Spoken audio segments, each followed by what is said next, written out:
Got some good news for you today, and the only thing I want to do is just kind of tee this up for you guys to really celebrate the amazing work of our teachers over the last year in working with the new standards Common Core. And so several board meetings ago, Dr. Phillips asked the question, how much is a good teacher worth? And so I want to just show you some of that research that came out of Stanford that tries to correlate teacher effectiveness to lifetime earnings. And also want to tie that back into Barry Shoemaker's comment about the pay of our teachers. And when you think of what our great teachers do for this community, and you could make the connection that our teachers reinvest in our community and it turns into income and it turns into real dollars and cents in this community. So there you have the research there from Stanford. In addition, you have some research that comes, that talks about how great teachers increase the trajectory of learning for kids. And so when kids have multiple years in a row of excellent teaching, if they come to us behind, they're able to catch up. And so that just shows you some of the research about what effective teachers do. And then this is the best part, right? Our effectiveness ratings here in Cabarrus County have been just absolutely stellar. And so we have a lot to be proud of. Our teachers who work so very hard for our kids, their results have paid off and they're getting recognized across the state in newspapers and everywhere else. So here you have the regional effectiveness ratings. That was published in the Charlotte Observer recently. And then we did our own study to see where we stood as far as ranks in the state of North Carolina. And so Cabarrus County Schools was 6th in the state of North Carolina. It's a top 10 ranking. And you can see some of the other ranks there of other local districts.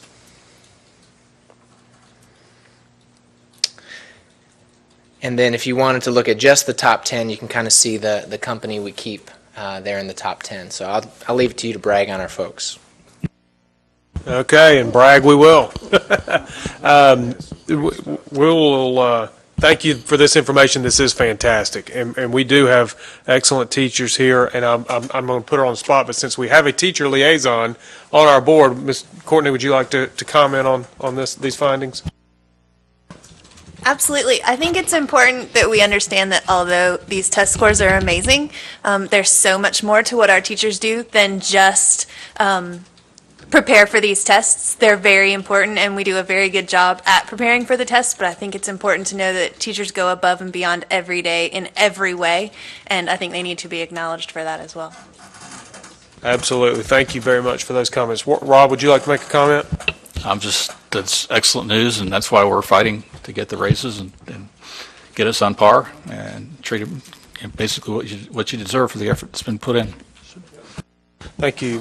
Ms. Carpenter? Hey, wait a minute. Maybe I'm working. Hey, they cut me off earlier. I thought I'm beginning to feel like never mind. I'm not buzzing anymore.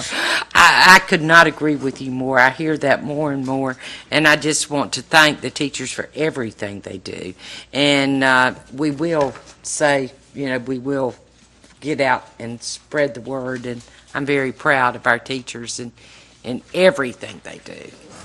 Thank you, Ms. Carpenter. Mr. Shoemaker? I think that this is one thing that, Jessica, you could write about. This is something that's really important to our community. I mean, our community is improving and our teachers are improving these children, and this needs to really be talked about, the good things that are happening in our schools. And we're reaching a certain pinnacle. I just hope that we don't take the downside of the pinnacle and this becomes the highest that we can go. But we've got to get this community pulled together behind our teachers. We've got to get some raises to them so that we are literally bringing in new good blood as our other teachers decide that they want to move on to their future, whatever it is, as they retire out. But we need to be bringing good, fresh people in that are at the top of their game, so we can continue to see these types of achievements out of all of our students. Because this is really the really neat thing is, with our free and reduced lunch rate, these are really good results for where we are, and we're seeing some superior product. Thank you, Mr. Shoemaker. Mr. Shue. Thank you, Mr. Chairman. I could go on and on, Jason, about how happy I am about the results here. but it just speaks so highly of our teachers and their effort from day to day. And I can recall when I was a young student going through school that teachers were much more recognized, more looked at as a professional. And it seems to me like over the years, for whatever reason, society has taken that credibility away from teachers. And, we as a Board of Education here realize the value and the effort that teachers put into the classroom every day. And they deserve to be put back on the pedestal that they one time were. And the pay and all the benefits and all the things that teachers should have, should reflect in the board's decisions. And so I'm thankful that, we're sixth. That is something to celebrate. It is. You look at 115 districts in North Carolina, and for Cabarrus County to rank sixth, well, that's still not the best, but we're getting close. Thank you. Thank you, Mr. Shue. Mr. Harrison. I just don't have any doubt in my mind that our teachers are the best, are just absolutely the best. And what they do and what they accomplish is very, very admirable. Here's a message for Raleigh, my good conservative friends who are representing various portions of the state up in Raleigh.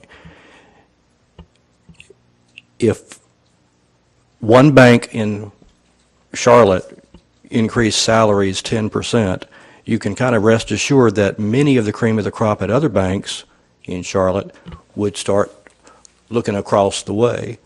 And if conservatives really wanted to be conservative, they would apply that same economic principle to what is paid to our teachers, that the best teachers will go where the best salaries and best supplements and best conditions are, where they will apply their skills to the best productivity of that environment. That sounds maybe too not educational enough, but the point is we've got great teachers, but the best skill will follow where the best pay is.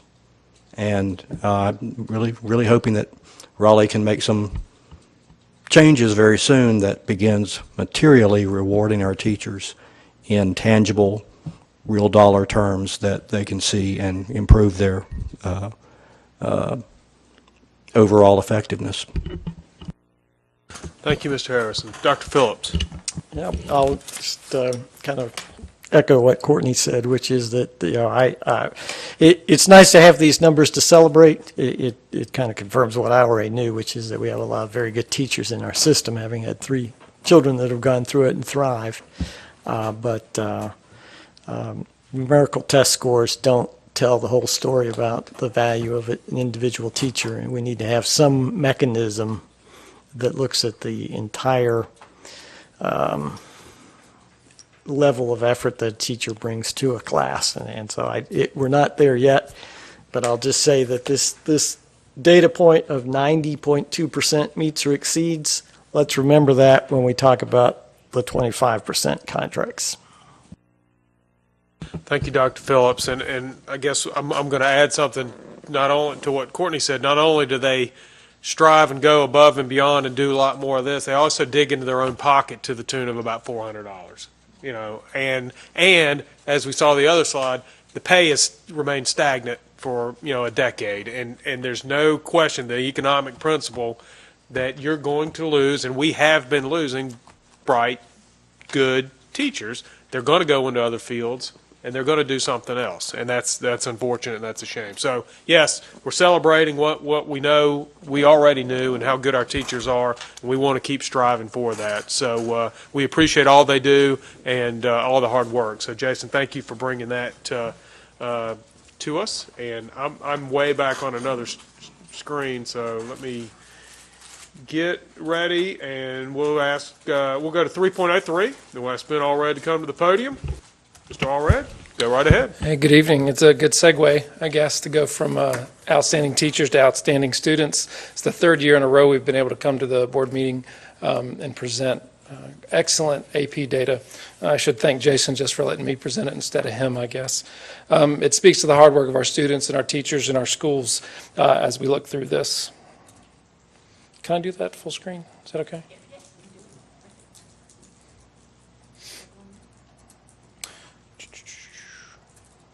So I think the question we want to put out first is, why do we do AP classes? This slide really clearly indicates that students who take 2 or more AP classes have twice the probability of graduating from college in 4 years. That first line is no AP classes in 1 and then 2 or more. And we've had a big push for students that can take 1 to take more than 1 over the past 3 years. This slide really speaks to what's most important from a college admission standpoint. And you'll see that the number one item at the top there is how well students do in the class, what their grades are in their college preparatory classes. And if you add column 1 and column 2, you see that jumps up to about 96% about the grades. And if you look a little farther down the list, I want you to notice that we talk a lot about participation and performance, but performance is not the key. 5th from the bottom, 6th from the bottom, you'll see subject test scores. That's not as high a factor, and we want our students to do well, but the one thing that we know is to increase participation. We're going to be bringing a lot of students into AP classes that have never had that kind of rigor before, and we know that it goes back to what we said about our teachers. Teachers make that huge impact. Whether or not the student scores a 1, a 2, a 3, or 4, or 5 on the AP exam, the number one thing is being involved in that rigorous program, and I think that speaks to students learning the skills, the rigor, the exposure, just the social aspect of being in that kind of course. And I think it just speaks a lot about why we do AP. These are the AP courses that our students participate in the county. Certain courses, of course, are more prevalent than others. AP Language, AP US History, AP World, AP Lit. But you can see we have a lot of AP courses that are offered, and students take those in traditional face-to-face courses. Some of them are year-long, some of them are semester, and some of them they take through North Carolina Virtual Public School as online classes as well. Some of those low-incidence courses like AP Chinese and AP Latin, AP German. We don't usually have enough students in each school, but we have avenues for them to do that. So again, for the 4th year in a row, we've increased both AP participation and the number of students taking AP exams. And you'll notice there was a stark improvement in the number of AP exams taken. More students that are taking 1 are taking more than 1, and they're taking those AP exams. So we have a nice steady increase from 2010 to 2013, and a really huge increase in 2013 on the number of exams specifically. All right, the really good news. We jumped from 20th in participation to 12th last year in the state of North Carolina. We're kind of knocking on the door of top 10. A few key points I want to notice about this slide is the school district right behind us that had the highest jump was Union, and it was 1.8. And so we had 2.6 points on the year. So we had about 50% more than anybody else on that list. Only one school system, Stanley, declined. And you can see where the ranks fall. There were some increases in rank on the other participations too, but I think the bigger point is what we've been trying to do. Our goal has been to increase participation and performance. We don't want performance to dip as we increase participation. That's where the next slide becomes really important. Over the past 4 years, we've gone from 43rd in the state to 30th in the state in performance. Of those schools on this previous slide that increased participation, none of them increased performance. The only other system on here that increased performance was Stanley, and they dipped their participation last year. So what we've been able to do, it's it's steadier. We're not in the top 10, we're not even in the top 20, but we're increasing both at the same time, and I think that's the key for us. It's a balanced approach, it's sustainable, and we're outperforming in that kind of overarching, I guess when you look at it that way. The last slide gives you an overall viewpoint. AP measures performance in 2 different ways. The students that made at least a 3 or higher, and the number of 3s or higher that you get. And so you'll see that we've ranked this by participation. We're at 12th. You can see the school districts that are above us. And I did just a quick calculation of the ones that are above us in participation. 7 of those 12 are below us in rank on performance. Okay, so only 5 of those school districts in that column above us are beating us in performance. And those are the school systems we want to be like. And I look at some of the names there, Chapel Hill, Carborough, Asheville City, Elkin, et cetera. Some of those are smaller districts than us, but I really appreciate that we have a balanced approach. I really thank our students and our teachers, our schools for providing the opportunity for that. So I'll entertain any questions you have at this point. Fantastic. Thank you, Ben. We'll start with any comments. Jeff, you want to start and have any? Yeah, absolutely. It's a great story to tell, and I agree that it's a celebration of both. We've got increased participation and increased performance. I think back on my high school career, I took one AP class. That was the only one offered in my high school, AP English, and my teacher, bless her soul, missed the deadline for signing us up for the exam, so we never actually took the exam. But I will tell you that AP English course was the most important class I took in my high school career, even though I went on to be a mechanical engineer, because it taught me how to write and not procrastinate. And so I will be forever grateful to Mrs. Aston for that.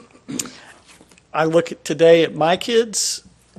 Last year, my son took 3 AP classes. He's taking some more this year. The sophomore is also taking one.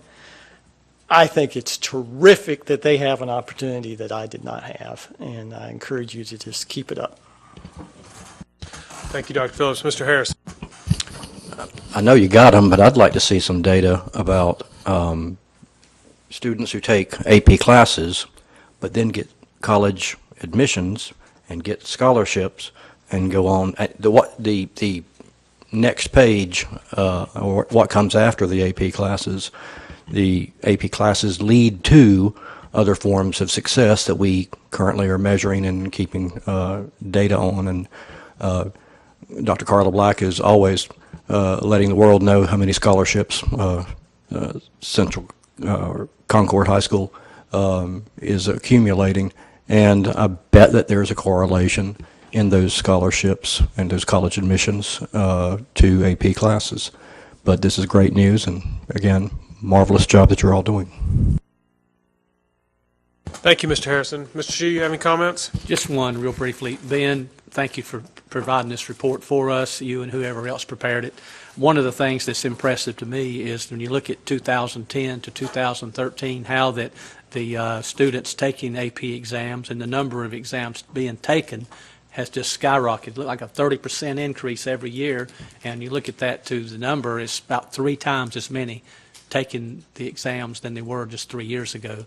And so that to me is impressive that you're doing such a good job, and there's no doubt about it that these students that are taking the AP exams will exceed when they move on into college, and obviously the percentage of them graduating in 4 years or less will be tremendously higher by taking these AP exams. And so it's just another one of the wonderful programs that Cabarrus County Schools offers to our students to help them further their education and move into the 21st century with bells on, moving. So thank you.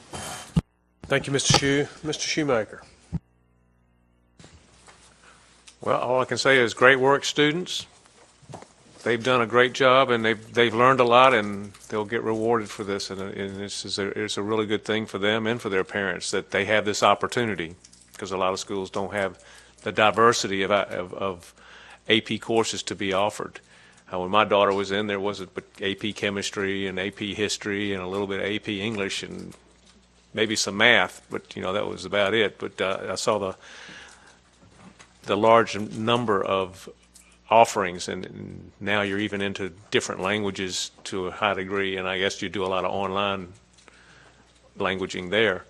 But that's just really a tribute to where our school system is going and what each of you has been doing, and to help us move ahead and to be where we are. And it's impressive that we've got a nice, steady, sustainable process that we're using to prepare our children and to prepare the students for the rigors of the AP process. And I think you all are setting them up for executing at a high level. Thank you. Thank you, Mr. Shoemaker. Ms. Carpenter.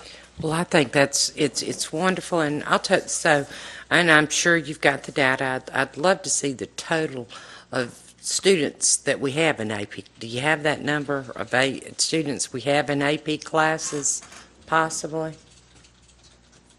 Roughly. They can get it. I'm sure you can. Sure. That'd be, I mean, I don't need it right now, but that'd be interesting. I'm glad to see the variety that we have. That's something I have seen over the last 8 years tremendously increase. I know, 4 or 5 years ago, that was one of the things a big argument that, this school didn't have it, this school did. There was some inequities there among schools, and I'm glad that we're seeing that kind of even itself out. And I want to thank you and your staff for seeing that.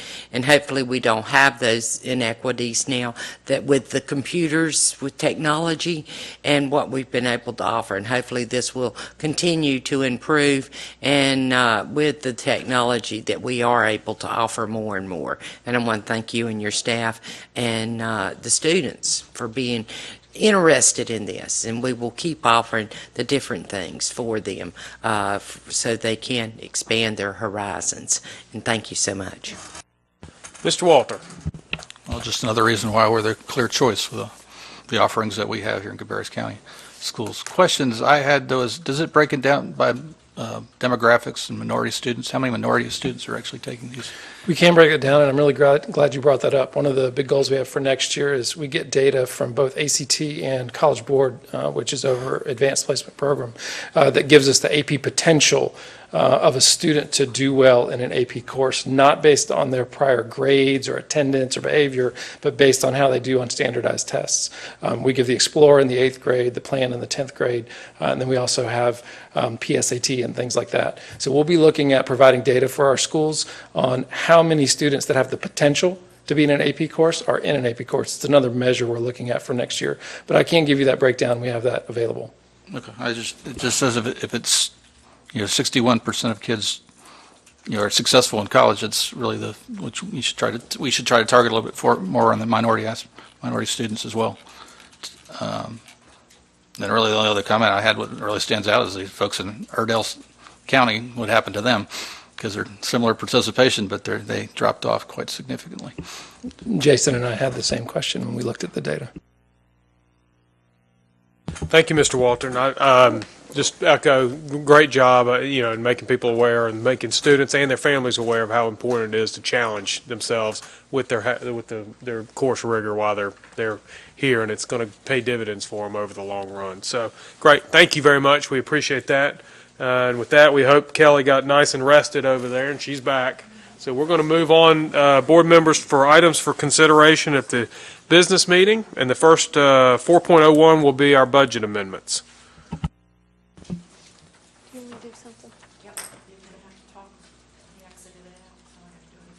Okay, so there it is.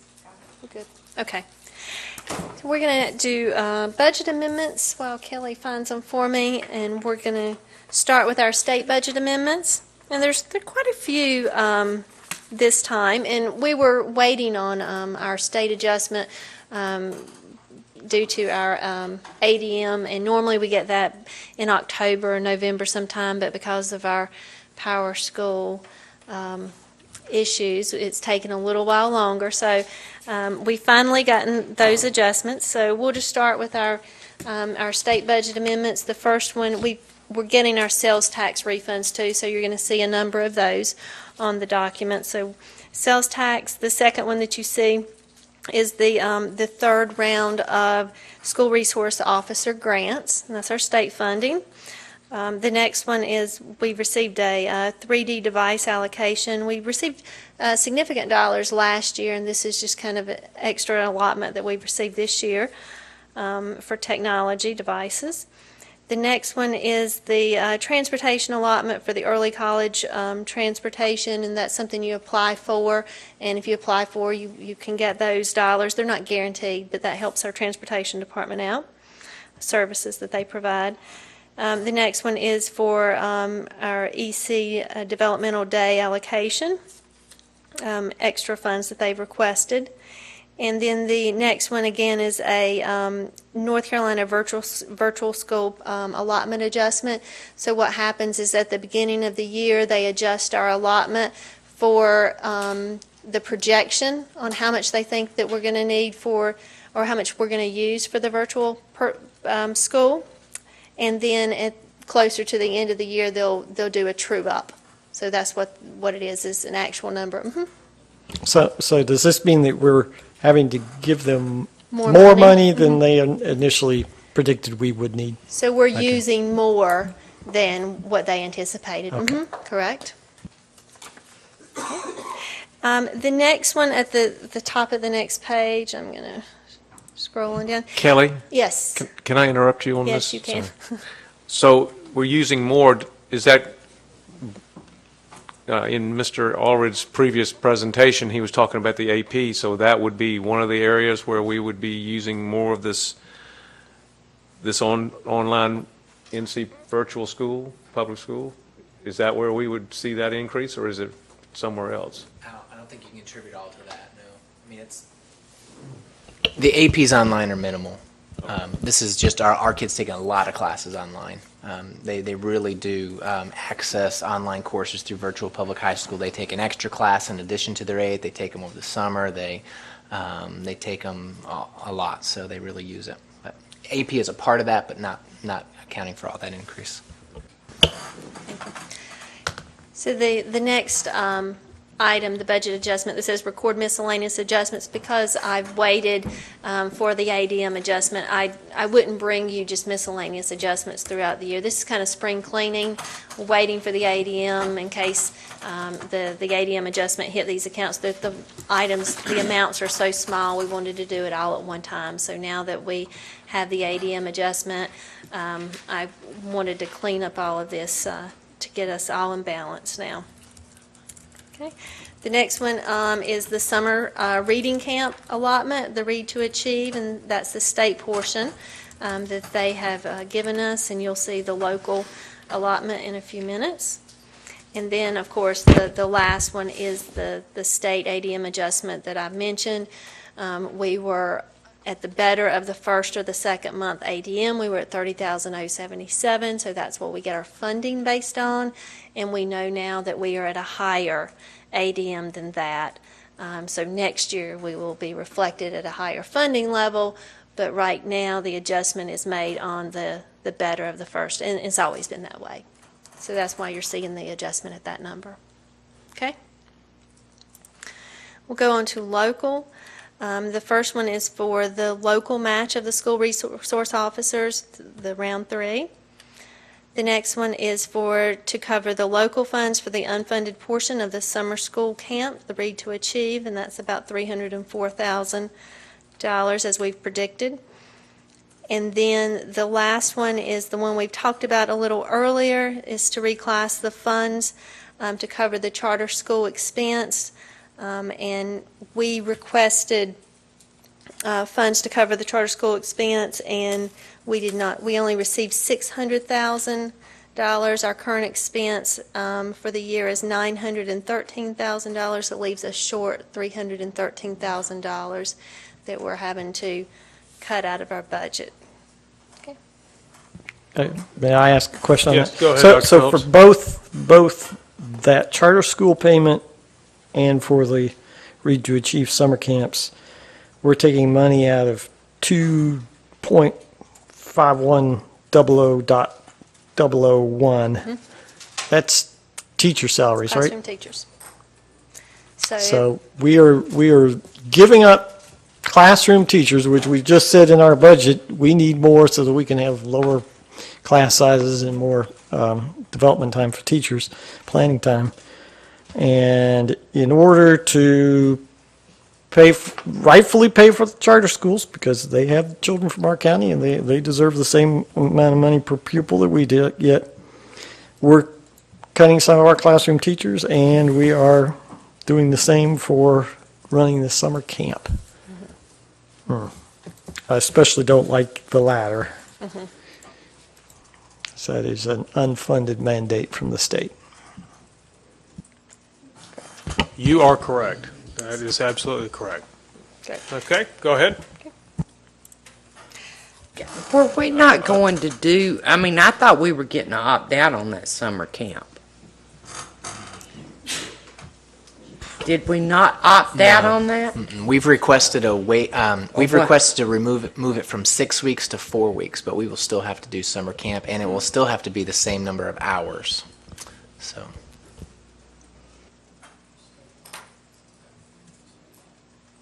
Okay. So the next budget amendment that we have is our federal budget amendment. You're seeing a lot of sales tax refund, and it's just an accounting. We have to record the sales tax refund so that we can spend it. And then you're seeing a reclass of funds in Title I, and then a reclass of ESL, English as a second language, a small reclass there on federal funds. Now we're into capital, and I'm showing the funding allocated for Mount Pleasant Middle School and the funding allocated for the elementary school on the northwest side. The $1.5 million has already been recorded in our budget in a previous meeting. That's why you're not seeing 17.5, you're only seeing 16 million. Okay, therein lies where we're headed, which that's enough funding for us to think we can send it to bid. I mean, it's we don't think it's enough, but I think it's enough to send it out. Is You're that? talking about the I'm elementary talking about the school? elementary school. I'm not Okay. talking about the middle school. Okay. Okay, so then Okay. therein lies, I guess we were going to have to be prepared for when the documents are done, we put it out, we've got, as I understand it, I mean, if I'm the GC looking at it, I'm going to say, well, you don't have enough, or here's how I'm going to get you where, and I'm going to start showing ad alternates and things. But that's where I think as a board, we're going to have to figure out how we're going to cross that bridge, because I'm really not, and I said this to the commissioners, and I'm going to say it again, I'm not interested in going back over there and having them pick and choose what we're going to build and what we're not going to build, because that's not their job. That's our job. And so I don't know how we're going to do that without going back over there and showing them, here's the number and here's what we've got. I mean, I guess maybe I'm getting ahead of ourselves, but we're now sitting at the 17.5, which is, that's all they're going to give us for that, as far as we know. You've got the architect moving forward. Yes, sir. We've got an update, I would assume, coming next week on where we are with closing the purchase and the land and the details that we were given before. But I mean, we're in May, it's going to be on the street. Is that right? When are we, Yes. we're going to bid? It'll be on the street in May. Bids are mid-June. as I Okay. recall. Oh, he's gone. Okay. I was gonna say, if I can't remember the exact date, but it is in June. Okay, well, I guess that's when we as a board are going to have to, I guess we'll be the ones to look at the first list of ad alternates and figure out where the numbers are. Those ad alternates, by the way, will be created by us. We're not going to let the contractor do that. We will instruct the contractor as to what we want ad alternates for. We review that with you all before it goes on the street, so that you know what are in the base bid versus what most likely will be ad alternates. Okay, I guess I was looking at that from the other direction. If he's driving himself toward the number, he's going to start showing, well, we can't do that, we can't do that, we can't do that. If he knows that we've only got the 16 up front. But however that works, we're going to be in a position that we're going to be short. We think. More than likely. More than likely. So I guess we'll cross that bridge when we come to it. I just want this board to be prepared that we're going to have to figure out how we're going to do that. Either we play by their rules and go over there where I think they are off track and asking us to do something we're not supposed to have to go do, or we design something to a lower standard that we want to build and it's not the recommendation of the administration. Either way, we're not getting to fulfill our statutory obligation. And so I only bring that up to let everybody know that's where we're headed, and we're going to have to figure out how we're going to do that. Question. Yes. All right, my question is, do we not do our building, I mean, what we would like, And do we not just send that out to say, okay, what can you build this building for? I mean, why do we have to tell what we've got? I mean, to me, that's letting the cat out of the bag. Or am I wrong? I mean, do you have to say, hey, look what I got. What you going to give me for it? Right. I mean, is that not letting the cat out of the bag? I assure you that every contractor going in, even thinking about bidding this project, already knows what the number is. It's public record. They know what that number is. Okay. So we don't, unfortunately, I don't agree with that, but it is in fact public record. I didn't know what, Yes. I mean, to me, but I would say you do your building up, get your architect design it, and put it out there and say, go at it. That was done before the age of the telephone, I guess, but not anymore. It's all public knowledge, and that's fine. I think the only reason I'm suggesting we establish the ad alternates is that we may find in getting the cost estimate, the architect will do a cost estimate after he's done with the plans, ready to bid. When that happens, they will create a cost estimate to the best of their knowledge.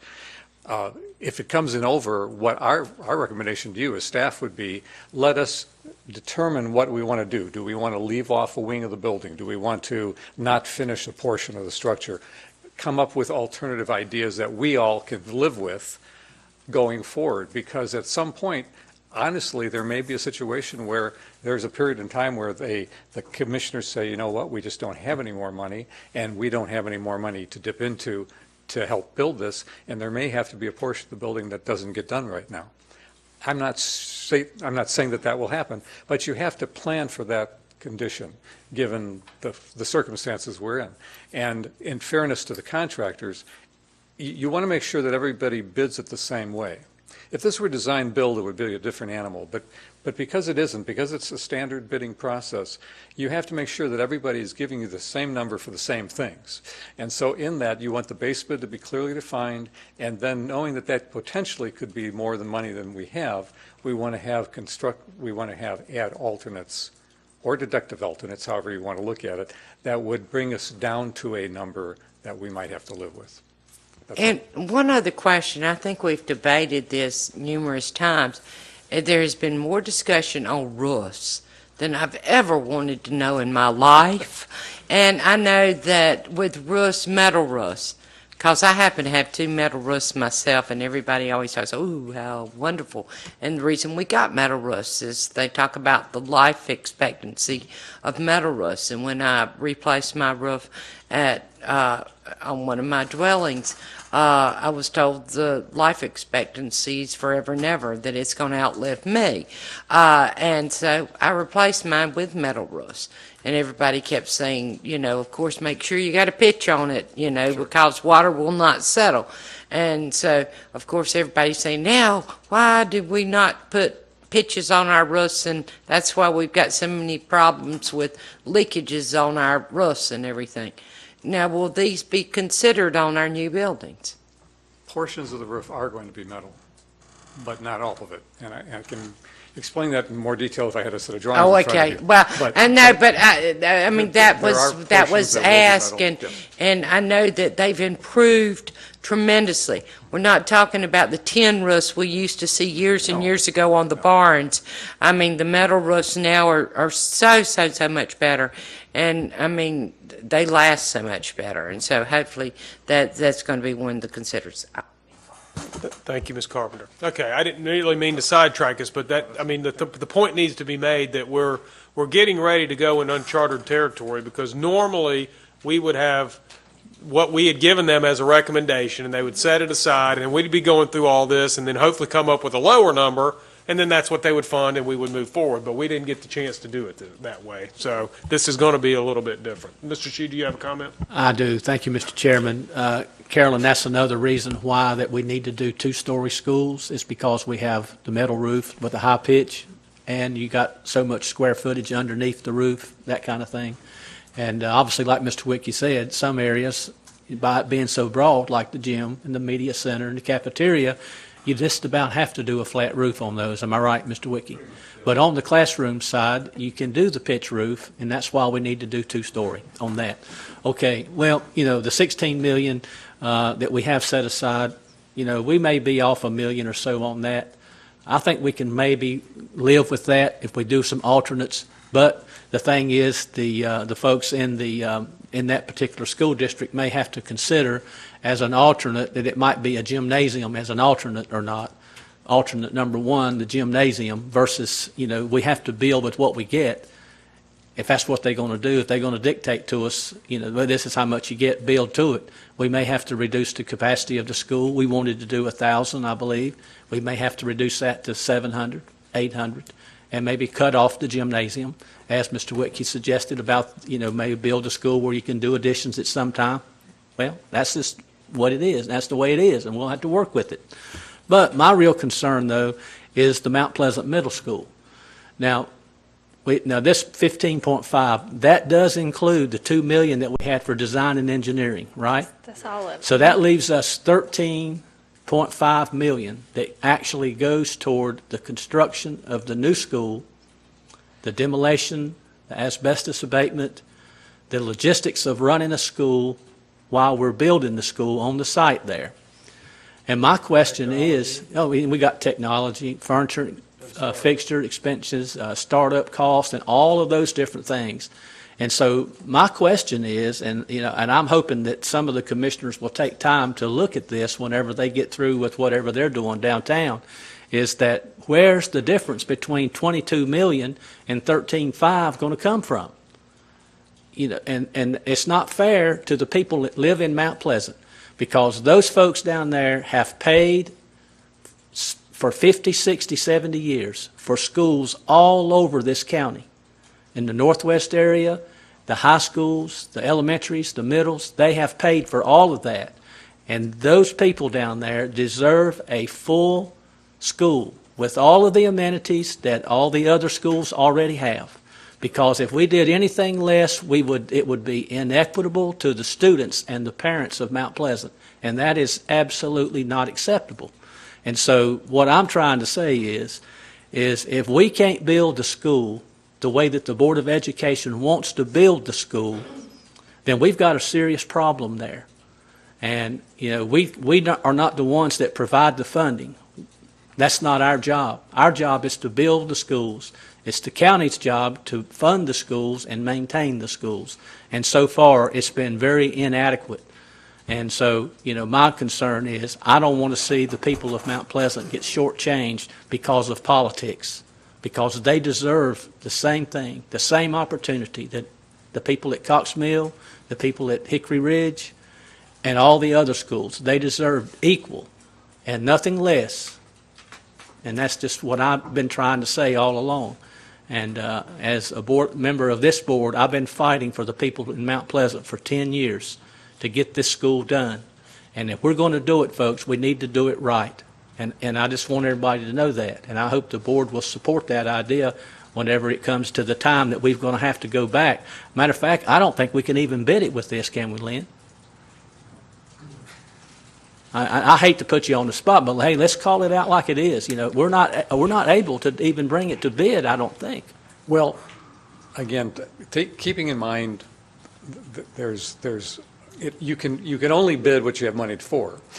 We would design it to be the school that we want it to be, but at some point you're going to have to draw a line through it and say, okay, this is going to be phase one of the middle school, and because that's the only thing you can do by law. You can't just put out something that is going to cost $22 million and say, well, we'll just see what everybody gives us as a price. That's not something you can do. And so I would suggest as we design that building, we figure out with the architects and engineers what we can afford to build for the money available, keeping in mind what Chairman Cabarrus just said. All those other add-ons are substantial. I mean, there's demolition, there's dealing with the asbestos and all the other materials that you have to, all the utility changes and the roadway system changes. All of that is almost, you have to do all of that, or at least build that into the construction cost before you build stick one or lay brick one. So it's a substantial effort that has to go first before any new construction even happens. And I think that what you'll see is that 13.5 will not go very far at all to building a building.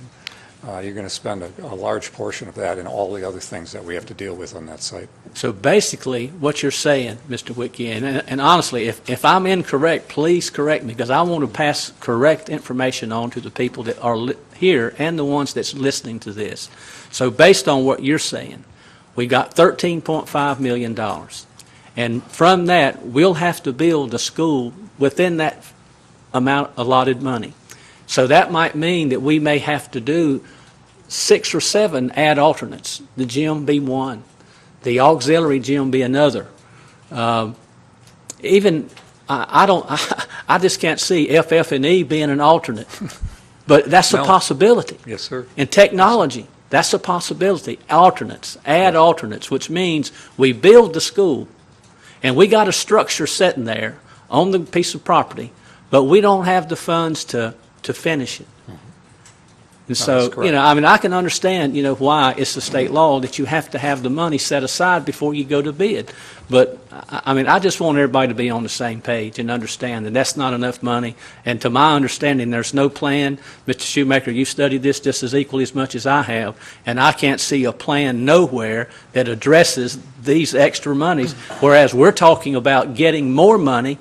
Those guys are downtown talking about taking away $10 or $12 million next year. Yes. And that's not even counting our operations budget. Now, we got to really get on the same page here some way, folks, and I'm just trying to express to you that I don't want to make this a political thing. I honest to goodness don't. This is about right versus wrong. And the people in Mount Pleasant are fixing to get done wrong, and I don't like it. Thank you, Mr. Shue. Well, I can tell you that, as we move down the road, we're not going to settle for doing something less than what we've done in the rest of the county. Now, I did have a conversation that doesn't necessarily mean that the parcel size is the same, because in our eyes, that's not really what we're talking about. We're talking about the sticks and bricks, and whether you have an auditorium or an auxiliary gym or things like that. So, I think we're heading in the right direction. We've got $2 million to spend to get the engineering done. In fact, if my memory is right, we thought it might be about 1.5, and they made it 2. So we've got some wiggle room there of something may be left over once we're done. But that's when we're going to be in a tough spot, because you can't. We're just not going. We're going to be in a spot where we can't really move forward, and I don't know how we're going to. There's another gap that I'm not sure how we're going to bridge, but I guess we'll figure it out when the time comes. But okay, Dr. Phillips, you have a comment? This is for Kelly. So we really have been given $15.5 million for the Mount Pleasant School, because I know at one point it was 13.5, and they said, well, we'll find $2 million somewhere, but that's now been Yes, it's been allocated to the school. So if purpose that's of the the case, should our budget request for next year go ahead and back that out? Because I know when you originally presented the budget, you had the full cost of what we think it is, $22 million.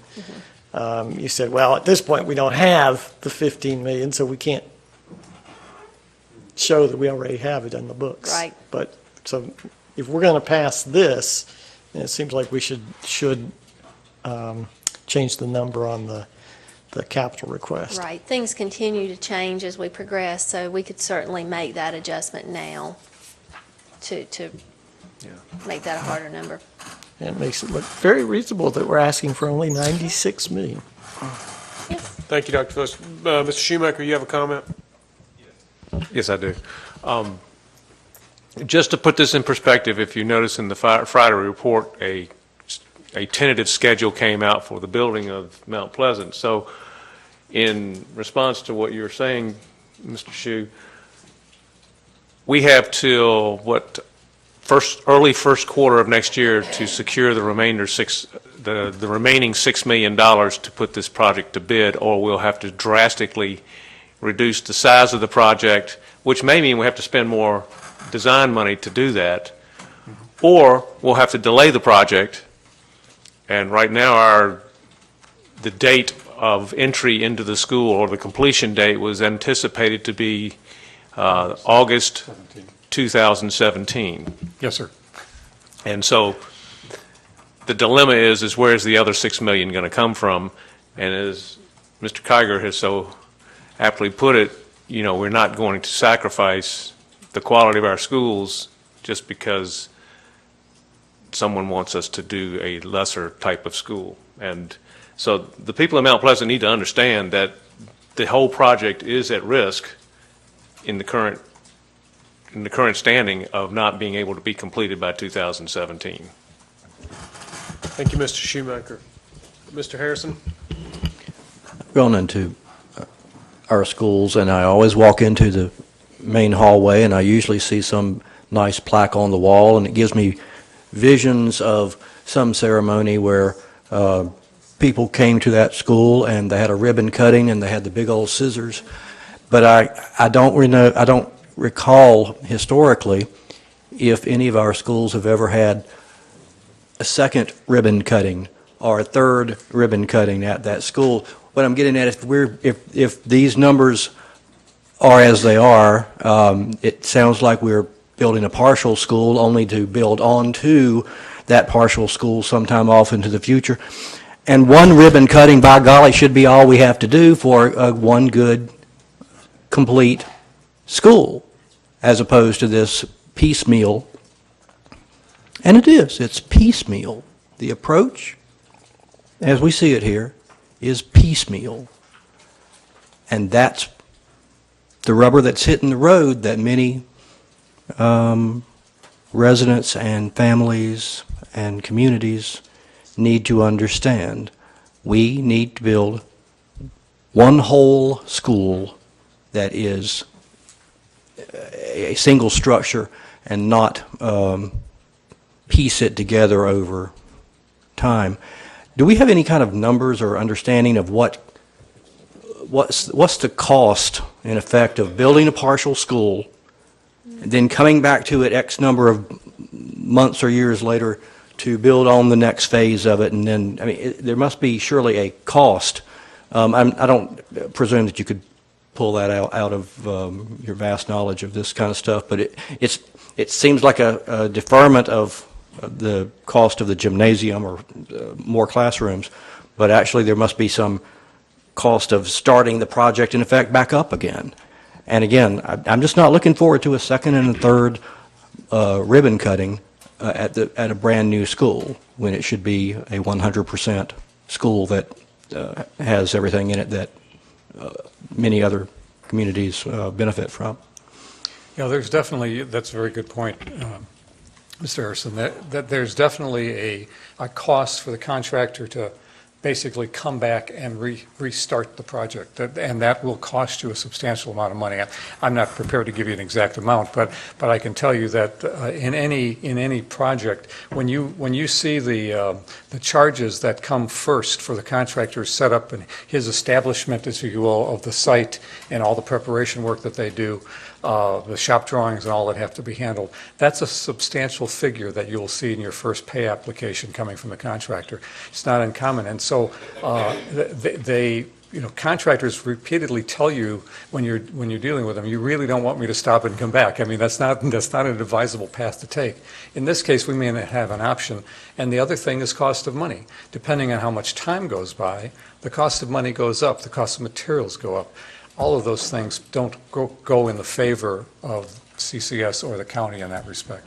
These numbers, in effect, ask us to stop the project for X number of months or whatever until it is started up again. Yes, sir. But there are still expenses during that period of inactivity that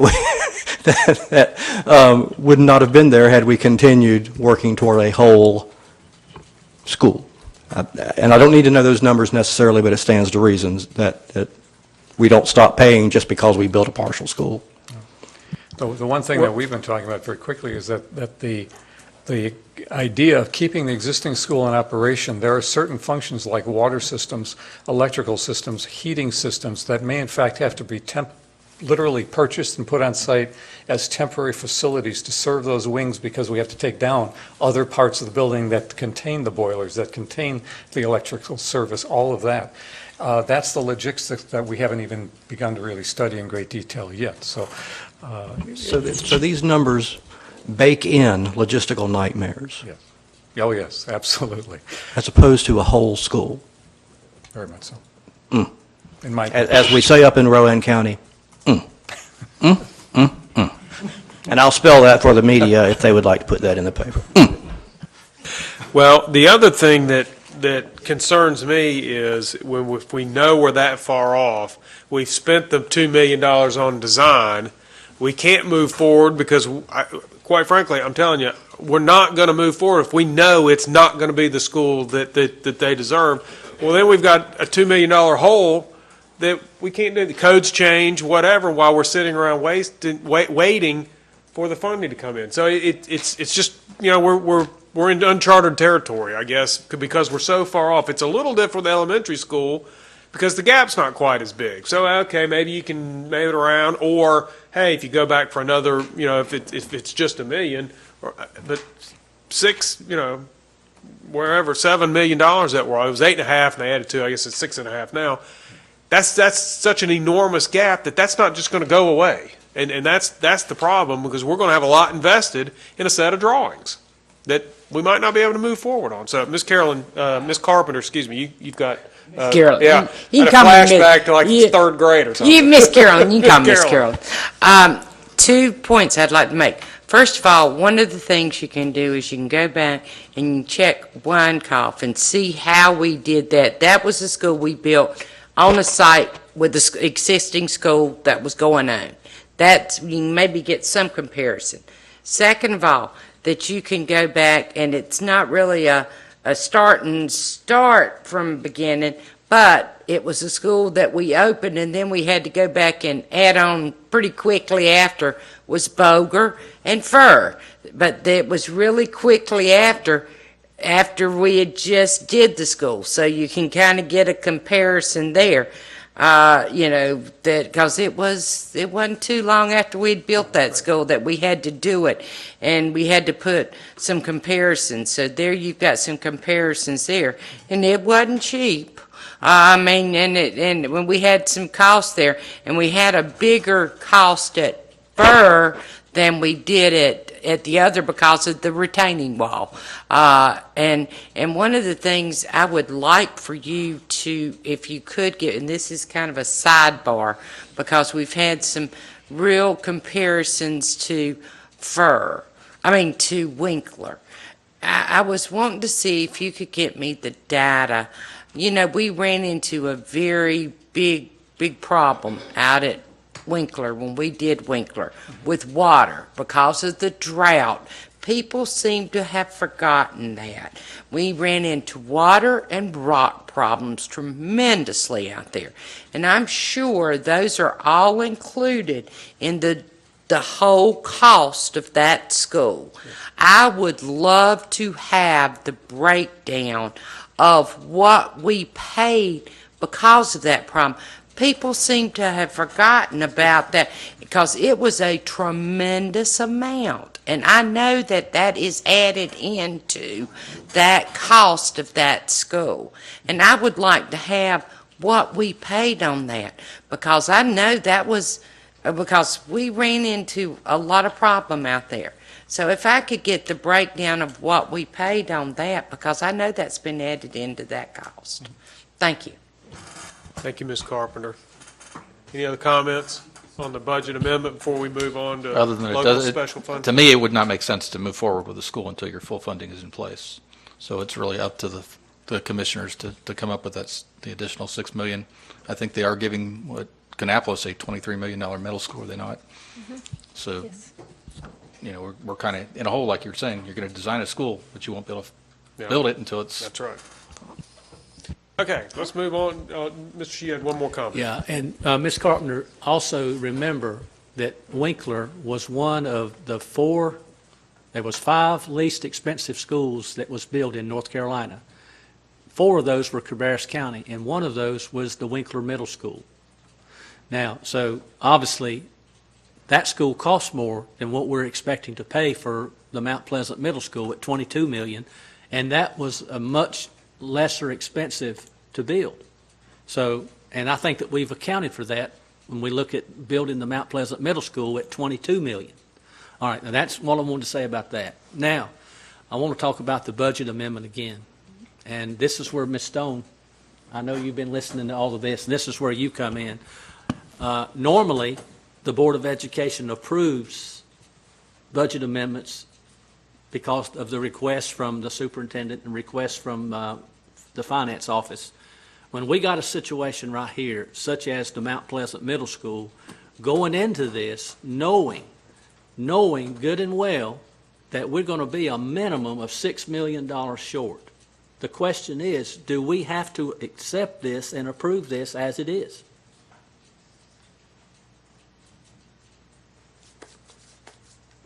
It's a very good question. I think so, because, I mean, if we accept it, then what we're saying is, well, we're going to build it for this. Is that not what we're saying? Are we going to be able to go back? I mean, they say... I think we are sufficiently on record stating that the school, in our eyes, is going to be $22 million. And you know, maybe there is I don't know. You're right. We're putting the money in our checking account. But I'm not sure if, I mean, you would have to answer. I don't know if that trumps. It's obviously a legal question, obviously. Yeah, I don't know if that trumps the I mean, I think Jeff's point is very valid as well. We have stated, I know I've stated to the commissioners numerous times that this budget will be asking to make that project whole, and we were going to ask for full funding for Mount Pleasant Middle. Well, that number after tonight changes from 22 to 6.5. Yeah. So I will come back to you next week with a definite answer on this issue. However, thinking about it right now, I don't see approving a budget amendment as being a commitment by this board that we can build a 100% complete school for $15.5 million. However, I would think, and we can talk through this, that it would probably be beneficial to make this budget amendment so that we have the funding in place so that we can start looking at some of the design work at some of those early stages we need to look at to be able to move forward before we actually enter into a contract to build the project. Okay, with that being said, Mr. Chairman, what I would suggest that we do is I'm in favor with approving all of the budget amendments as presented when we come to our business meeting next week. I'm consent with that, but I would like to put the Mount Pleasant Middle School funding on the action agenda till we get further information from that. Okay. That's fine. And Dr. Phillips has a comment. I also want the amendment number 4 to the local fund put on the action agenda so I can vote against the... Hold on one second. We haven't gone through them all yet. We've still got the local special, number 4 Okay. to do. She hasn't presented it to us yet. But I would also concur with Sarah in that if we do not approve the Mount Pleasant, I would recommend that you change the budget amendment and at least approve the $2 million so that you can go forward with the expenses, the current expenses that we need to do to design and otherwise, right, is part of this amendment. So I could certainly pull it out if you decide you want to do that, if you want to break it up. Okay. So, hold on one second. So, Sarah, I guess what we need from you is some direction on how to handle the amendment versus the formal budget proposal that we're going to vote on both at the same meeting next week. So the numbers need to match up. Absolutely. Whatever you all do with the budget amendment will impact what the formal budget request is for 14-15. All right, great. And Mr. Shoemaker, you had a comment? Well, when you look at this, if we accept this as written, we have $15.5 million sitting in the coffers we can do absolutely nothing with. It sits there until someday. In the meantime, we have roofs that are leaking and things that could be dealt with. Now, in our discussion with the Board of Commissioners, there was a question asked Mr. Kiger, do you have any ulterior motives for the 13.5? We have none because they had control of it. Now, what they're trying to do is shove it down our throat to make us have control of it with the strings attached to Mount Pleasant. I prefer, since I won't be here next year, that you don't accept the 15.5, but you accept the $2 million and you keep it in their court and make them do something with that money like it should be appropriate. But once we take it in at this form, that money is locked forever until that school is built. And so there is no flexibility for our commissioners or for any future commissioners to use that money in any way or form. We are literally locked the money down forever until that school is fully funded. And I think that we need to think about what's going on here. And I don't think it's right that they're doing this to us and doing it to the rest of the county, because there's other projects, not only school projects, that need cash to get fixed. And it's just unfair to do this to us and to have us sit here with $15.5 million sitting dormant for who knows how long that will happen. This process is sequestering money. This process is sequestering money. Okay, so the budget, have you finished? Go No, on. I couldn't remember if you'd started and we cut you off or you didn't go. So, Okay. okay, go right ahead. Well, I knew we had one more, but then I thought you started it on that one and finished it while we were talking, maybe. The last one, the last one is for our local special fund, which basically consists of our grants. The first grant that we're Hey, board members, let's keep the sidebars quiet. We got Kelly giving us a presentation. Go ahead, Ms. Klotz. The first grant that we're recording is the first year of the I-3 grant. The I-3 grant is a $2.9 million grant, but we're recording the first year, which is nearly $600,000. We're very fortunate to have been awarded that grant. The next grant is a Leadership Alliance grant from the Cabarrus County Education Foundation. And then the next one is a Confucius grant. We've had multiple of these grants, and this one is for Harris Road Middle School. And then the final one is just a reclass of funds from NC Pre-K to cover our transportation cost. Now. Okay. I hesitate to ask for questions and no, I'm kidding. All right, we've talked about them now, so we know that number 4, the budget amendment for capital outlay is going on action. And there was another one that Dr. Phillips asked for. Which one was that, Jeff? Number 4 for the local fund. That one. Number 4 for the local. For local. That one. Local special. Okay, so the rest of them, are we okay for? Not local special, local. Oh, I'm Not sorry. local special. So it's local, not local special. Local fund. Okay. And the rest of them, we're okay on? For the grant, is this a new grant we got, or is this the existing grant for the Harris Road Middle?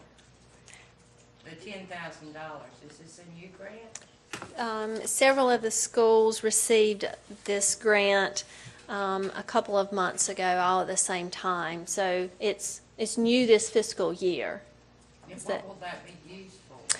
It will be used for staff development activities and resources for the school's Chinese program. Oh, Classroom. we've already got a program, it's not a new program or anything like that. Okay. Correct. Oh, okay. Okay, so the rest of them, we okay for consent? Yes, yes, yes. Okay. Ms. Monroe, is that, you got that? Number 4 capital and number 4 local on action. Can I ask Dr. Phillips a question? Sure.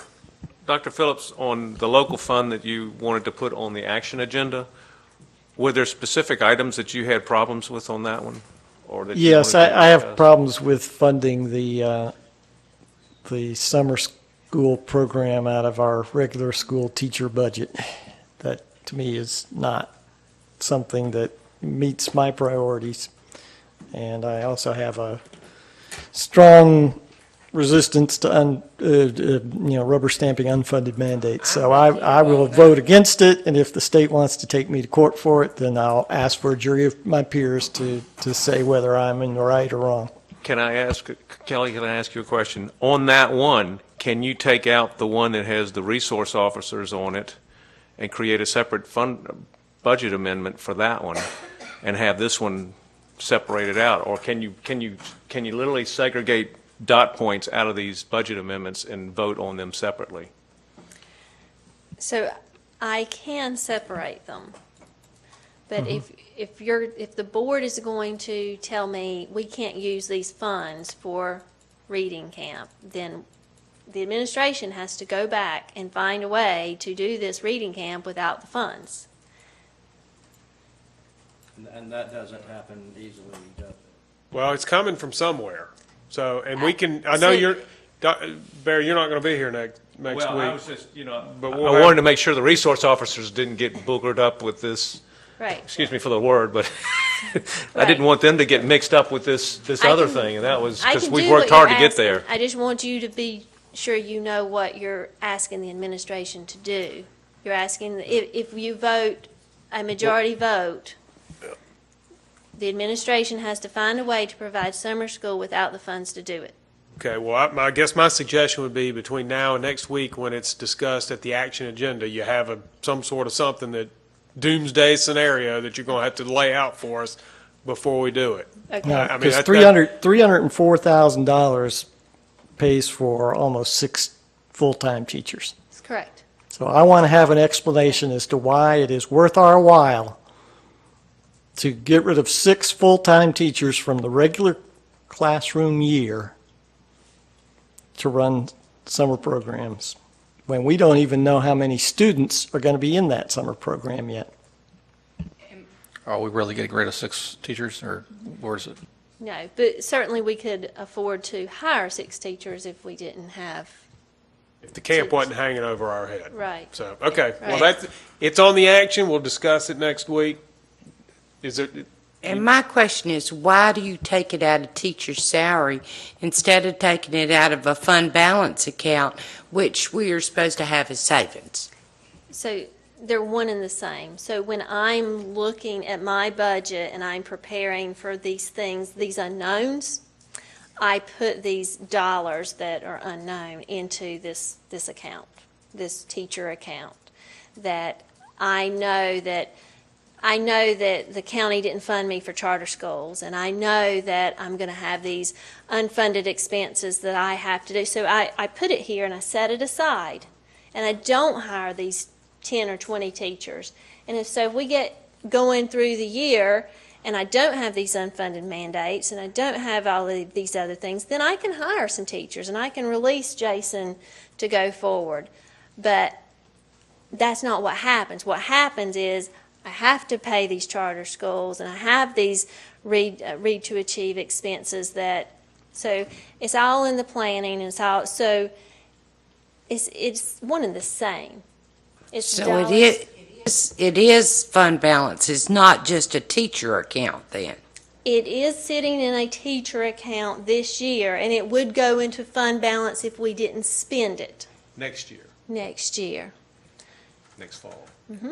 Next fall, but it is unfund balance. It would be if we didn't Oh, spend it's not. it. It's Not yet. right now. Not until, It's not, It's because I planned for it. okay. I told the county that we were going to have these students and that we needed this funding. And then when we got our funding, they didn't give me enough funding for it, so I set it aside in this account. I knew it was going to happen. So now I'm showing you financially where I'm having to move it, because otherwise I would have been able to hire teachers. I would have been able to hire 6 teachers. But I knew this was coming. Okay, but it's in it is designated teachers though, It right is now. designated It in is that- not designated fund balance, though, at this point. Not yet, no. Oh, okay. okay, and if you certainly between now and next Monday, you can get some more detail on that if you need to, so you understand it, because that will now be on the action. Unfortunately, I'm with Barry. I will Oh, you not won't be be gone here. either? I I know. mean, you'll be gone? I will be out of the country also. We're both out of the country. So we're going to adopt a budget with only 5 members here. Well, Wow. maybe we'll be moving some stuff around. No, I'm kidding.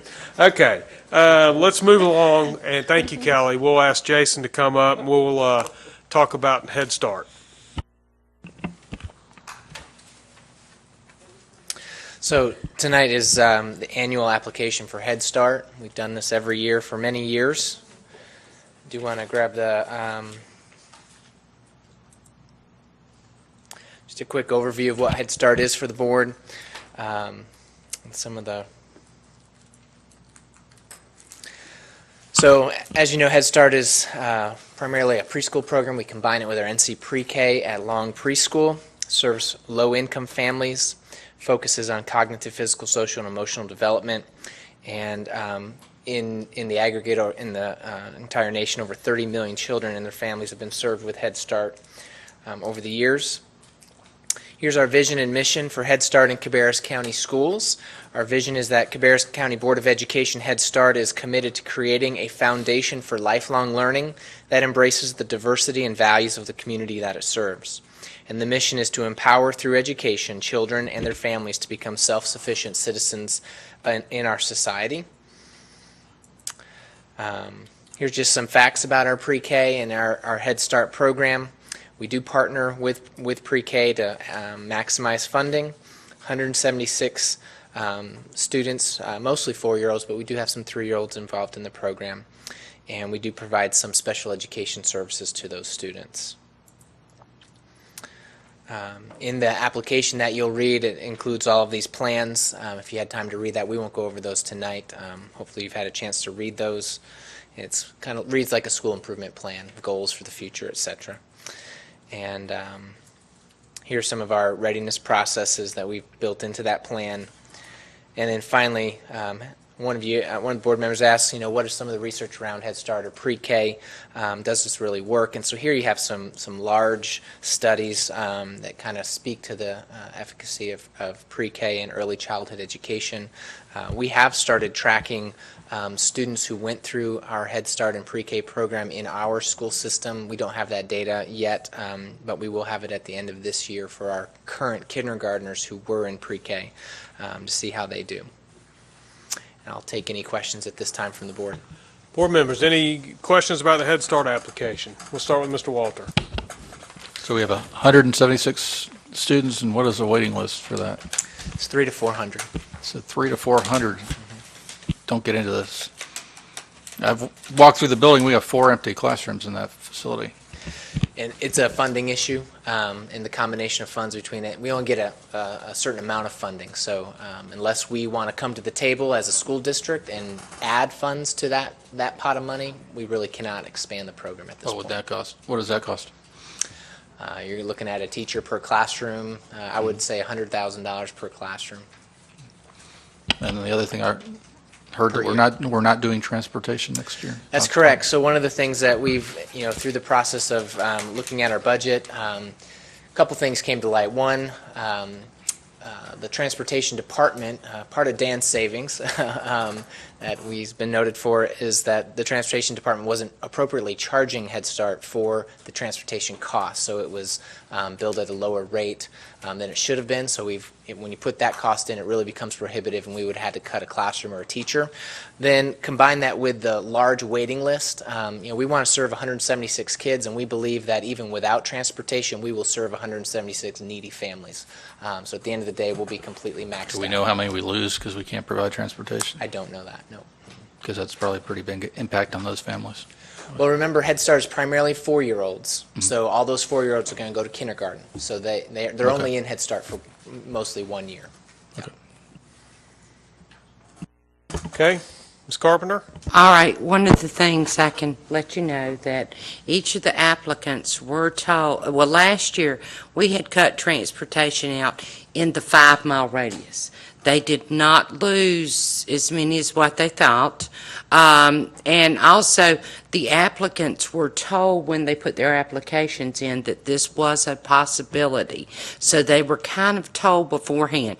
We weren't sure when the budgeting process was put in place that it was going to happen, but there was that possibility because they were looking at, with salaries, they were putting in the application, taking into consideration the new teachers at that, bringing them up to salary, plus the 1% increase, taking this into consideration, all these other things, taking all these things into consideration and looking at the budget with that, and with the transportation issue that they thought this would be the case. So they did let parents know this. So they don't think they will see a lot of it, that they, even though the population that you are looking at the lower income families that work, but they know that this is a very important thing for the child, and they are willing to do it. Now, the one thing that I would, since I will not be here next week, when this is, if this is approved or when it's approved, the motion, there are things that need to be included in this motion, and if they can make a notation of it, when you approve this package, it would be very important that you say that the application is approved, but also that you are including in this application the self-assessment summary, the selection criteria, and the community assessment update. And this also includes the governing body's policies and the policy council bylaws. Those do need to be stated. Who is it that's stipulating what we have in the motion? Well, whoever makes that motion needs to say that all those things. I understand that. Who's making the stipulation that we have to include that? Well, that needs to be included because of the actual, the grant, last year when we were audited, it was very important because this is a federal grant. They are real particular when they come to audit us. They asked us questions. Are your, does your we are the governing body for this application, and they have to say, does the governing body know about the policy council bylaws? Well, these bylaws are in this application, and we are approving this. And when we have on our record that when we approve this policy council laws are here. Also, the community assessment. That way, when we approve this, we are saying we do acknowledge that these things are in this, and it is on our record. So when they come and audit us, when this is approved, it's showing that we acknowledge, the governing body acknowledges we are approving the grant and we are approving all these things, and it is on our record. Okay. I think I'd feel more comfortable if that's something we give to Sarah to make sure of what we're being asked. And I remember you and Lynn went to that audit and came back and said your gums had been scratched. They asked for all these things, and when we were going over this at our last meeting, when we were going over this, that was one of the things they said, that it was very important. I just attended the Head Start conference, and that was one of the things they were stating. And I talked to two of the people that are on the auditing crew, and they said that when in approving these things, it makes it so much easier for them if things like this are stated in our minutes. So when we are being, when you're being audited, if they can go to the minutes and just pull these things, it makes it so much easier if things like this are stated, and these are the things that they look for. Okay, well, if you will give, I guess, if you could give that to Eileen. Well, I just circled the things that they said that they wanted to have. And Ms. Monroe, if you could make sure that Mark and Sarah get that, so we've got a clear understanding of exactly what it is that we're being asked to do. And Lynn, I think you had a comment. Yeah, just real quickly to substantiate what Ms. Carpenter's saying, because since I have done this for several years and we did the audit, and actually these particular items that she's talking about were deficiencies, and believe it or not, we came close to losing Head Start money because of this. Little simple things is that when you deal with the federal government, you've got to cross the T's and dot the I's, and something that says what we would think would be so insignificant because we got board policies. And, those policies established the Board of Education as the governing body, and the federal government looked to us as the governing body to make sure that all of these things, that we give oversight and approval to these. And it just makes it a lot easier, as Ms. Carpenter said, to have it included in. Otherwise, we're going to have to bring these things to the board, be more things to bring to the board. And it's just a lot easier for everybody, to make everybody's job and life easier. Just do it at one time and you're done with it for the whole year. Thank you, Mr. Shue. That's well said.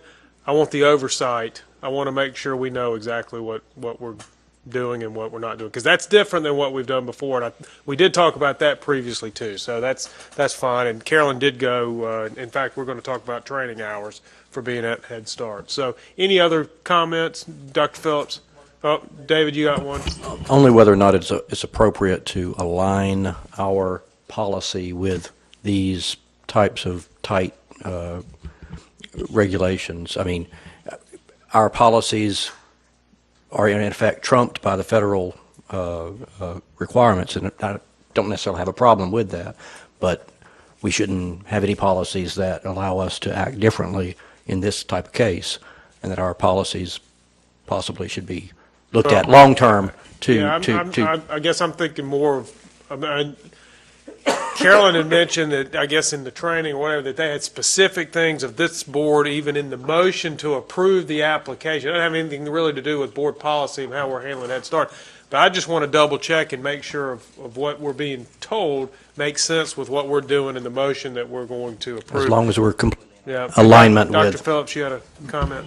Yes, since we haven't had enough discussion about budgets this evening, I have a question on the budget document. There is, on page 3 of the budget document, under contractual, there's a line item for parking, non-federal share, 43,000 and change. What is that for? So I found out about this afternoon too. We have to lease the parking space behind Long Preschool for our, I assume, teachers and whatnot to park. We sign a 2 to 3 year lease, and that is the cost for that. Wow.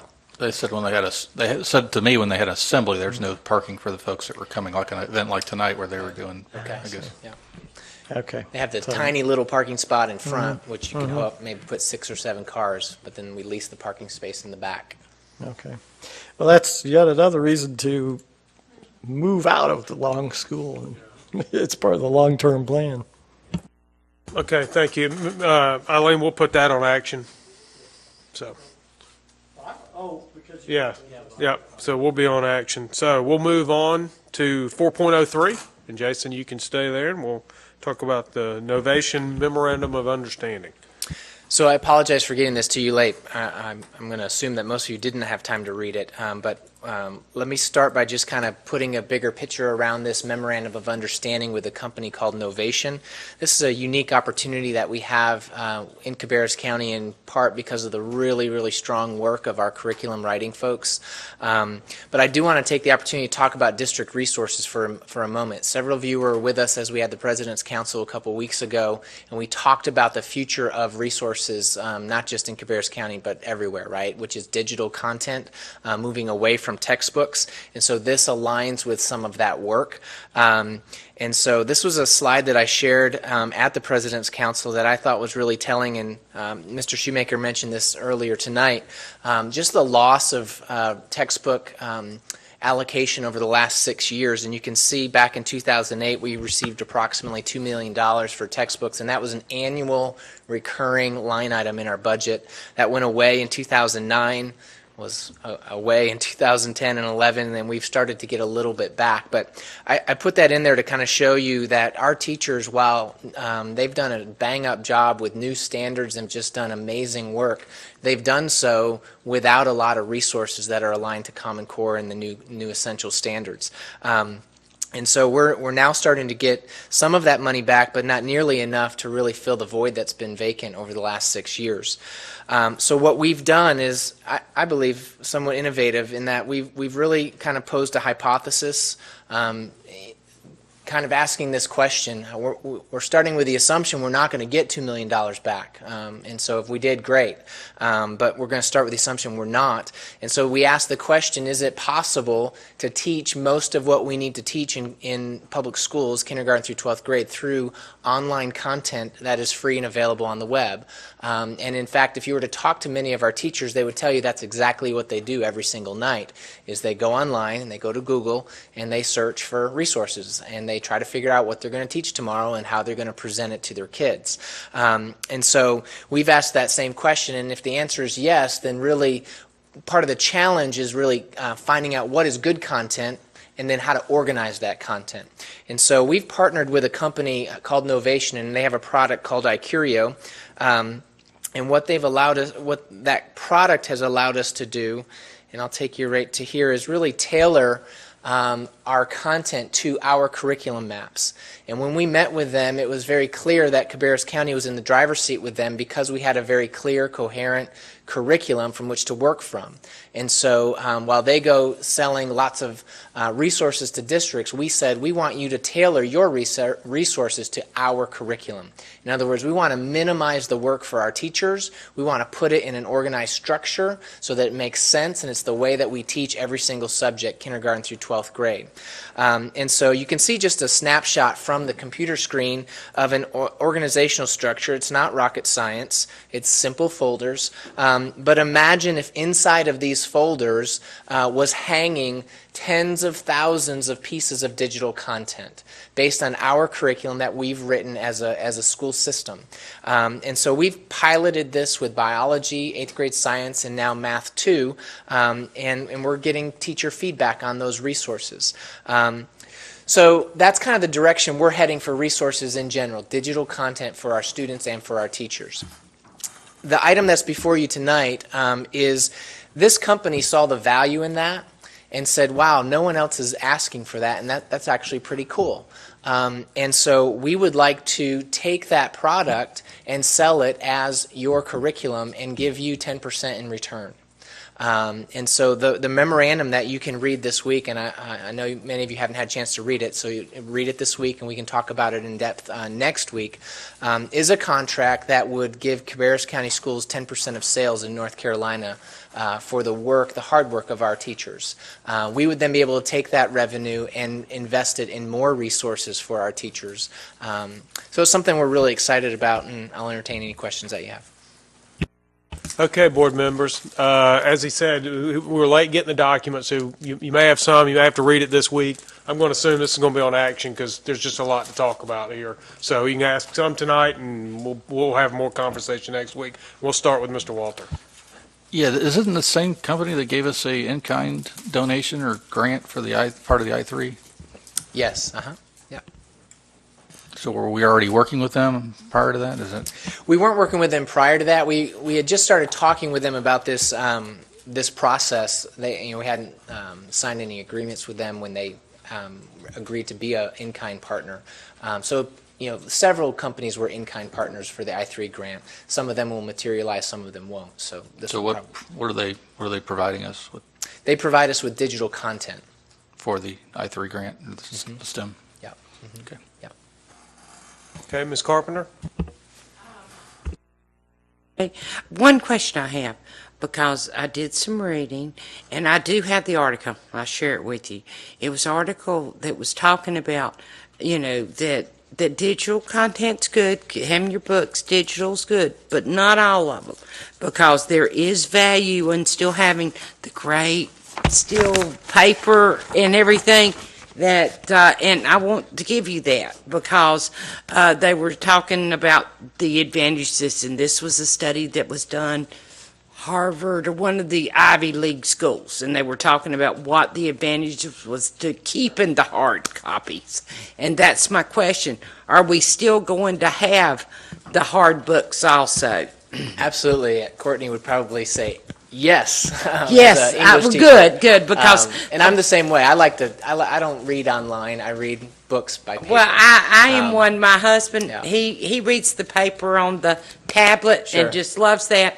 Well, I'm still reading mine like this. But So- I want to bring you this article because when I read that, I thought, okay, now they're telling me they want to do all this stuff digital, but then I read this article and I thought, oh no, we still got to make sure we keep some of the other. But I will share this article with you and the board, because they gave the data and said why we needed to make sure we kept both. So I want to make sure that we do have both options. Thank you, Carolyn, and we'll look forward to getting that. Mr. Shoemaker? So our relationship with Novation was developed as a result of the I-3 grant, or we were actually in a relationship before that when we were working with them. And as a part of the I-3 grant, the teachers have been working on working with organizing digital content. So in your in your number 5, you show the folders, and you go to high school and you drop into math. When they open up the math, they would literally go through different units of the math and then see the digital content organized in each of the units, so it wouldn't just be thousands of things, but we would actually get into further drop-down detail as to where they actually were in the lesson. Yeah. And so, as an outcome of the STEM grant, our whole district will benefit in all the curriculum as a result of this relationship. Is that the way I understand this? So they kind of came together symbiotically or simultaneously. So we've been looking for resource solutions for our teachers because they need resources, knowing that the funding for those resources is incredibly low. And so one of the myths about digital content has been that we're going to save all this money because everything's going to be digital. Well, the textbook companies have just made it the same amount. I mean, it's not cheaper, right? So that's why we posed that hypothesis question ahead of time and said, well, okay, if I go buy an online textbook from an old textbook company, they're going to find a way to charge me a lot of money for that. And we're not getting that revenue stream in. So that's why we asked the question about free online digital content. So that in turn led us to seek out providers that have done the work of archiving or tagging or curating anything that's online, and that has been online for 10, 20 years. And so that's what this company has done for the last 20 years, is they've taken everything online that may be educational, they've vetted it and said this is good and this is not good, and then they've taken the good content and tagged it by readability levels, by standards, by grade level, by subject, and so you can search by keyword, by standard, by grade, all these different ways. And so you're getting a minimized version of what's all out there on the web, but what you get, you know, is good quality resources. So that's their primary product, is they've done all this work looking out at the internet and pulling together Khan Academy, ripping it apart, that type of stuff. So when we started looking for that, then we said, well, that's great, but that still requires the teacher to go in every single day and try to search and find and try to sort through everything according to our map. So we said to them, we've done this work ahead of time. Unit 1, Unit 2, Unit 3, Unit 4, here's the standards, here's what we're talking about. You put it into our structure. You do that for us so that our teachers don't have to. So to your point, if a teacher goes into these folders, and this isn't live, but I could demonstrate it, you drill down. You literally go high school, math 1, Unit 1, boom, boom, boom. And then it opens up those digital contents for you.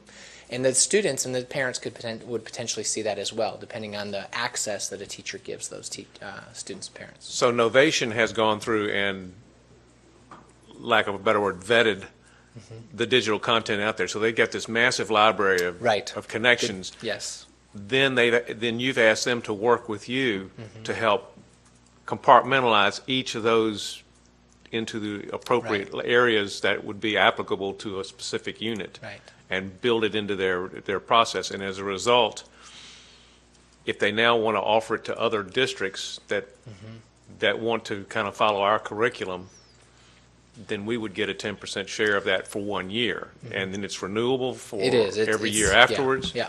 Why was it just set up for 1 year? Why not for a 2-year startup? Because just to try to get the flywheel moving and that kind of thing. Well, they have a vested interest in maintaining that, because once you sell that product, you don't want it to go away. I wasn't really part of that. We talked back and forth. Sarah and Mark were part of that as well. You would want to get a couple years of steam behind you and really get it, because now they can terminate the relationship at any time after 1 year. Sure. We can go back to the drum. We have a week, so. And I'm sitting here thinking of our relationship with some of the bigger districts, and it would be nice to be able to offer this as something that Cabarrus County has exclusively been able to do. Thank you, Mr. Shoemaker. Mr. Shue? Thank you, Mr. Chairman. Mr. Shoemaker, you took my question away, part of it, about the compensation, but I can further talk about that just for a few minutes. Do we have any type of idea what we can generate, and whatever we do generate income-wise from Cabarrus County Schools sharing with Novation, and they're going to sell and market the product and all that? Do we have an idea what we're going to generate? And when we do generate these funds, will they go to Kelly's Coffers, or where will they go? They go to yours? Okay. Well, we just have to remember, that Kelly's real guardful of the books over there, and once she gets a hold of it, it's impossible to get it. So I just wanted to know. So the vision would be that this would be revenue that would then be turned right back into more resources for teachers. And I can't tell you how frustrated we are at the inability to buy the things that our teachers need to do the work.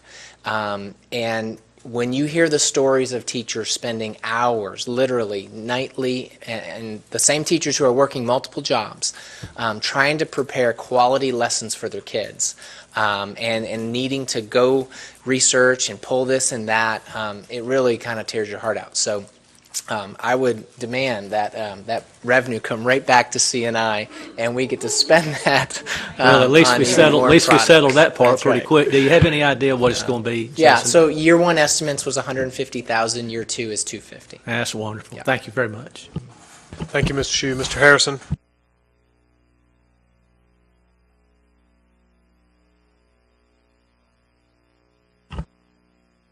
20 years of part-time teaching English on this flash drive, and if I drop this in the gutter tomorrow, I would have a fit. I can imagine what the effort is of any teacher trying to go through the resources available to them and to organize them, and this is probably doing them a great service. And if we can sell it, we're in fact or partner with this organization and get that additional income, that would be great as well. But how do we know that Rowan County wants the content we've chosen? How do we know that some other school district is okay with and therefore will buy and therefore will get 10% of this? What leads us to believe that any other school district wants what we have compiled, in effect? How do we know that? Yeah. So I think the first thing is many districts don't have that curriculum pacing that is as robust as ours. So before we started this journey 2 years ago, in reality, individual teachers and or PLCs, smaller groups of teachers at a school, were tasked with writing their own curriculum to meet the end of the year standards. So 2 years ago, we embarked on that from a system level and said we're going to do that work together as a system with our curriculum writing teams to make that work. So many districts don't have that process in place, so the content isn't organized for their teachers, and they can't offer that to their teachers. Anecdotally, I can tell you, as I have shared the product with my peers, it's so intuitive and it logically makes sense that it's very attractive, and they kind of ooh and ah a little bit about it. It's funny because it's not rocket science. I mean, it's very, very simple in nature, and yet it's very powerful, I think, because of the organizational aspect of it. So, I mean, ultimately, we don't know. But to do that work would cost that district a lot of money. So all these other organizations simply have to let their fingers do the walking through our yellow pages. Is that? I mean, well, and the other piece of that, we with this organization will have organized this content so well that it will, as you say, be very intuitive for other organizations to just follow the roadmap that we've established for them to find the content that they can immediately apply. Yeah, and they'll immediately sense or see it's very all this intuitive. work has been done for them, in effect. Yeah. by their But peers it's also and- highly customizable, so it gives people a starting place. So if I were a district and I were to purchase that, at least I would have a starting place, and the work required, if I'm like, yeah, you know what, I want to put Unit 2 there. I think Unit 2 belongs in Unit 7. They can manipulate that once they have that, and they don't have to start from scratch. So, that's another utility to that process. Yeah. Okay, thank you. Thank you, Mr. Harrison. Dr. Phillips, you have any comments on the innovation? The only question I had, you kind of already alluded to it. So Sarah, have you and Mark already looked at the document that we're now being asked to review? Yes, Mark's reviewed an original version and provided some comments, and the version provided to you all today is the result of the two different lawyers working on it. Okay, so your organization feels that it's a good agreement? Okay, thank you. Yes. Okay. Well, I mean, I just assumed we wanted it on action. We wanted it on action? Nod of the heads? Okay. Eileen, we put that on the action agenda. Can I make one statement on this? Yep, go ahead. Sarah, I don't know what y'all went through on the length of time, but 1 year renewable seems a little bit restrictive, especially when you're trying to roll out a new product and you're trying to get the flywheel effect. And, you know, for the amount of work that our district is putting in, and they're going to get benefit as a result of us and what we've done, and you think of the hours of curriculum writing that went into and will go into, you know, I think a little bit longer term would probably be the right thing to do for the effort expended. So. Absolutely. I wasn't involved in the negotiations over the terms, but I'll run that by Mark and figure out where we are and if we can request to get that term extended. Okay, fantastic. All right, thank you. With that, we will wrap that portion up, and we are going to take about a 5-minute break. And let's try hard to keep it at 5, but we've been here a while, and I think that's going to be important.